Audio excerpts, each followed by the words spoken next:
Hello guys, welcome back. This is Shahzex, and today we have the best attack strategies after the latest update. 3 of them are super easy spam attacks. Just spam your troops and get an easy triple. Here's the equipment I'm using, but don't worry if your levels are 2 to 3 lower.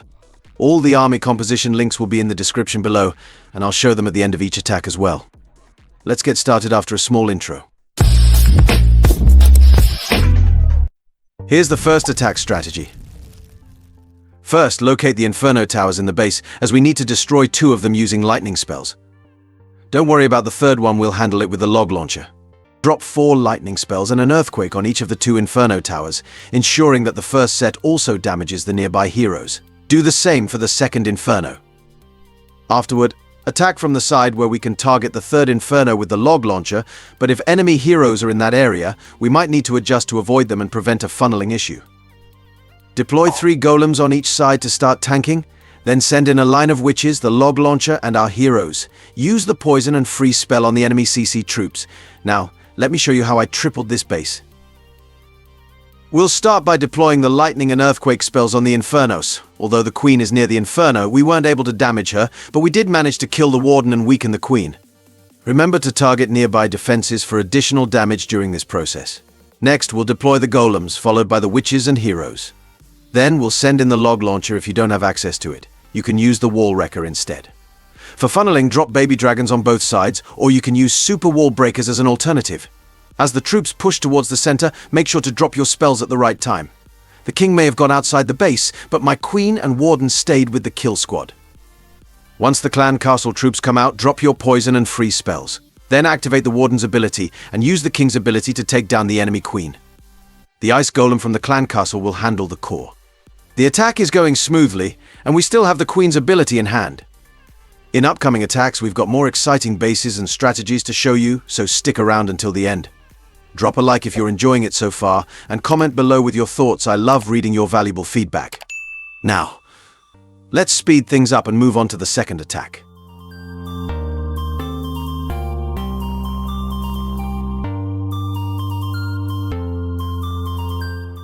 You can see this base has a very open layout with no closed compartments, making the flame flinger an excellent choice for destroying defenses and buildings deep inside.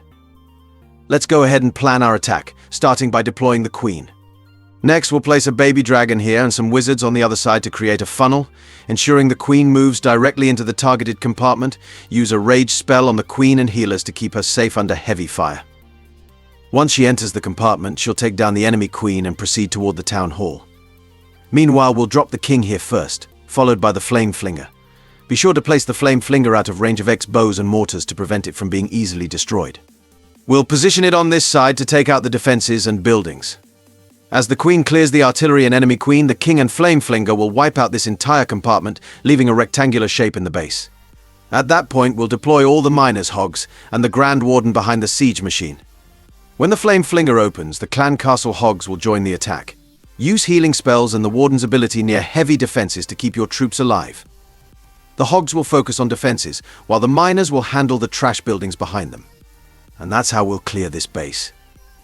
Now let's drop our queen and back her up with healers, and it's a good idea to add 1 cocoa loon to protect your healers from air traps. We'll begin clearing the sides with baby dragons on this side. Creating a solid funnel is crucial for your queen, otherwise she might move towards the outer trash buildings, which could lead to the failure of the attack. Remember, queen charge is a slow strategy, but you need to give her time to deliver maximum value. Drop a super wall breaker to open up the walls for her. Next, we'll deploy the king to clear this side, while the flame flinger will take care of the outer trash buildings. Funnel creation is key here because if done improperly, the hogs and miners will spread all over the base, losing their strength. Let these troops do their work. We'll drop another super wall breaker now. Oh no, it went in the wrong direction. Let's refocus on the queen and drop a rage spell to keep her safe while she engages the enemy queen. Use the freeze spell on the Inferno tower to help her out. The queen can easily take down the artillery now. Now let's activate the king's ability to clear the entire compartment containing the Inferno tower. At this point, we'll deploy our hogs and miners. Quickly drop all of them, backed by the Grand Warden. We'll use healing spells in areas with heavy defenses, such as wizard towers, Tesla farms, bomb towers, and multi-infernos, to protect our troops. The enemy clan castle troops are out now, so first we'll use the warden's ability, followed by poison and freeze spells to eliminate them. If needed, we can drop a rage spell here. Don't forget to deploy headhunters to deal with the enemy king. A key tip for you: always try to start your queen charge in a direction where the air sweepers aren't facing, or else they will push your healers away. I'm also using the Grand Warden's Rage ability, which is really effective in spam attack strategies since it boosts nearby units' damage. This base is now crushed. Let's wrap this up quickly, because in upcoming attacks I'll be teaching you some awesome live war strategies and more. So stay connected, and I'll share every single tip to help you master this powerful strategy. And guys, please hit the subscribe button and like this video if you're enjoying my content. Your support truly motivates me to keep creating these easy, effective guides for you. Let's finish this attack.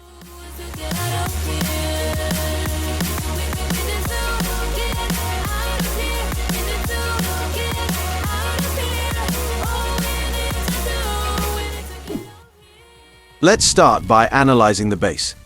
The key principle here is to clear one entire compartment with the Warden and his fireball ability, while the opposite compartment will be taken out by the Yeti and Flame Flinger. First, we'll do a Warden walk. While we don't always have to target the town hall, we'll begin by placing the Warden and dropping a Coco Loon for protection.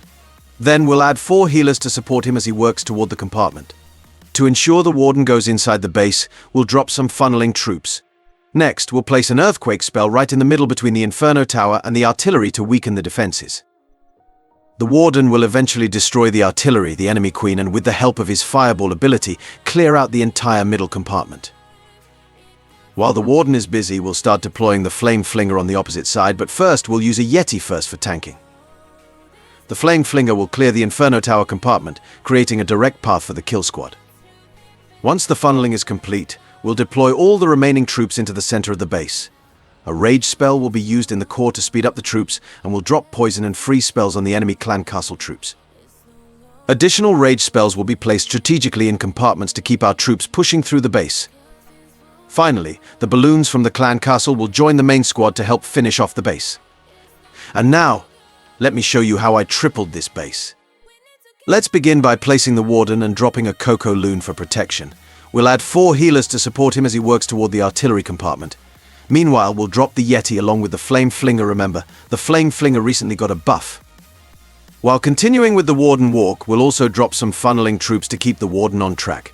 Make sure to keep an eye on the Flame Flinger to ensure no defenses target it, and we'll drop an earthquake spell to weaken the artillery and Inferno and other defenses. The goal is to have the fireball target the nearest defense, which in this case it would be better if we would have started from the town hall. The Warden will easily take down the enemy queen and artillery, so we don't need to waste any rage spells here.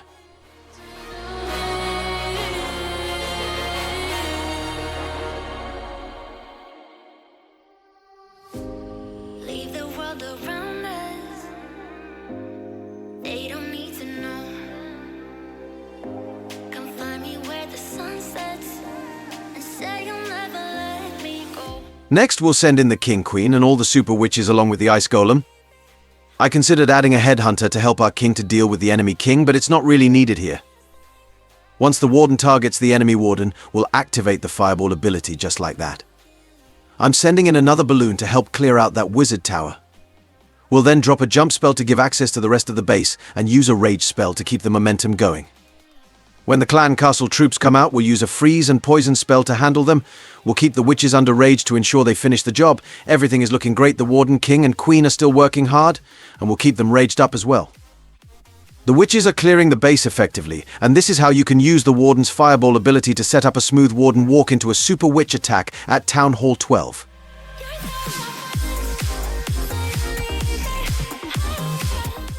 The army composition will be down below. Let's speed this up and move on to the last amazing strategy for this base.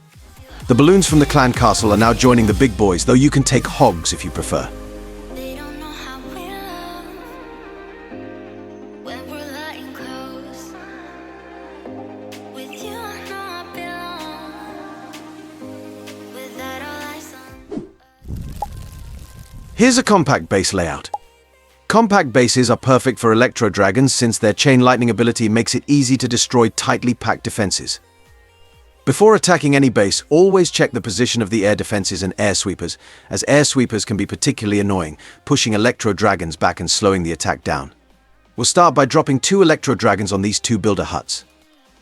Once they clear the huts, they'll also take out the 2 side compartments, creating a funnel for our main troops. Next, we'll spread all the Electro Dragons, balloons and the stone slammer across this side of the base with the Grand Warden backing them up. We'll use the freeze and poison spells on the enemy clan castle troops. As the Electro Dragons and balloons move into the core, we'll drop rage and freeze spells on heavily defended areas to help them push through. The rage spell will give them a huge boost, allowing them to wipe out everything in their path in just one hit. As the town hall is about to explode, we'll use the Warden's ability to protect our troops and keep them moving through the base. We'll use the rest of the spells accordingly as the attack progresses. And now, let me show you how I tripled this base. Let's start by deploying the Electro Dragons on two corners like this, followed by the loons to trigger any potential air mines.